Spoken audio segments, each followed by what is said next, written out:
There was a lot of monsoon-like rain, a lot of thunder, a lot of lightning. One lightning bolt taking out this house right behind me. Wednesday nights during the summer when folks in media dine under the stars, but tonight they're joined by a different group. There are a lot of changes for this year's Wah Wah Welcome America concert. One of those changes, a completely secure perimeter at 20th and Parkway. $820 million, that's tonight's Mega Millions jackpot, and after a couple big ones on both the Powerball and the Mega Millions side, you know, people we spoke to out here are not fatigued by all of it. Now, Jasmine should have been here tomorrow night for the Beyonce concert, but she had to sell her tickets. The concert's set to begin at 7 with the fireworks happening right after, and the hope is after last year's shooting on the Parkway, and everything goes on tonight safely. It takes years to master the beam, but the first step is learning how to control your balance, something I'm still learning. Streeteries like this one here at Wilder are starting to make a comeback, but if you want to spring one of these up, there's a lot of new regulations you'll have to follow.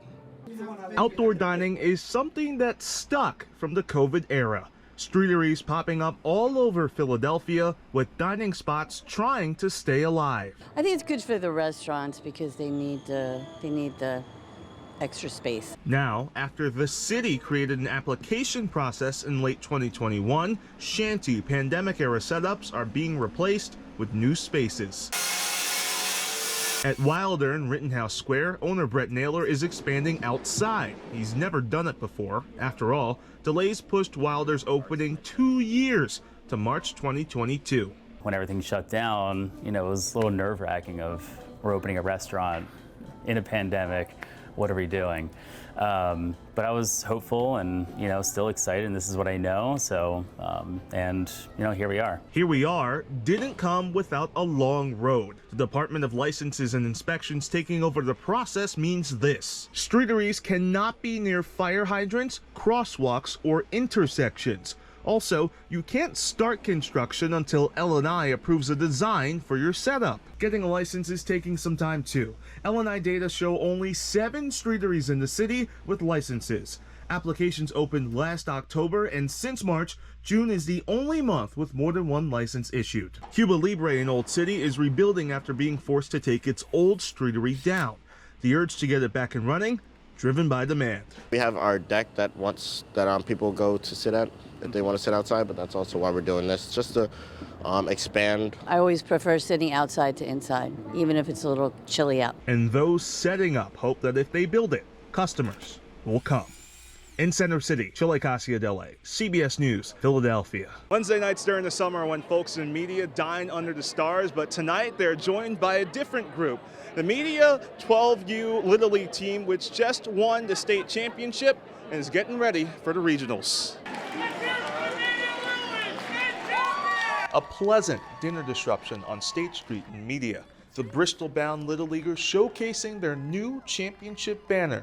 Neighbors stopped to cheer them on. They weren't ready for this. They were like, what are we doing and stuff? And everybody's cheering. They were kind of embarrassed. It means a lot that there's people out there showing us love, know that they're with us and cheering for us all the time.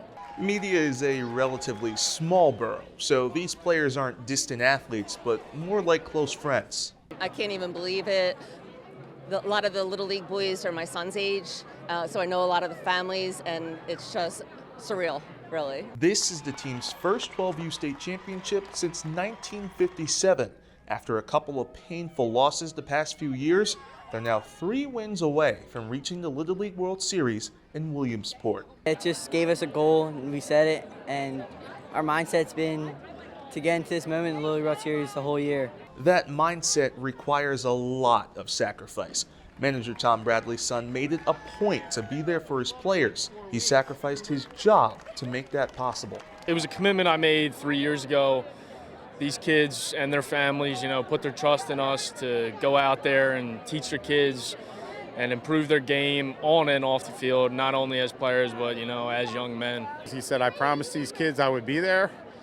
And as a dad, it's really special. So he was there.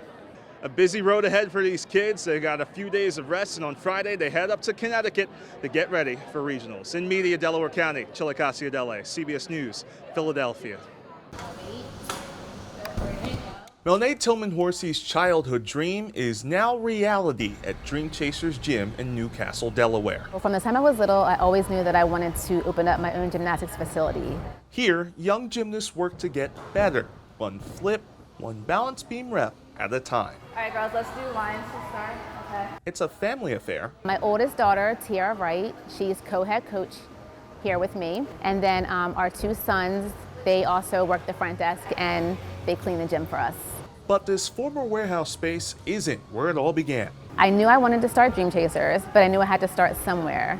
So I started doing private lessons in my dining room, and I would just move all of my furniture over to the side. It's a years-long process to get to where a lot of these girls are already. Many aspire to even bigger competition, and through years of hard work, they're already on the way.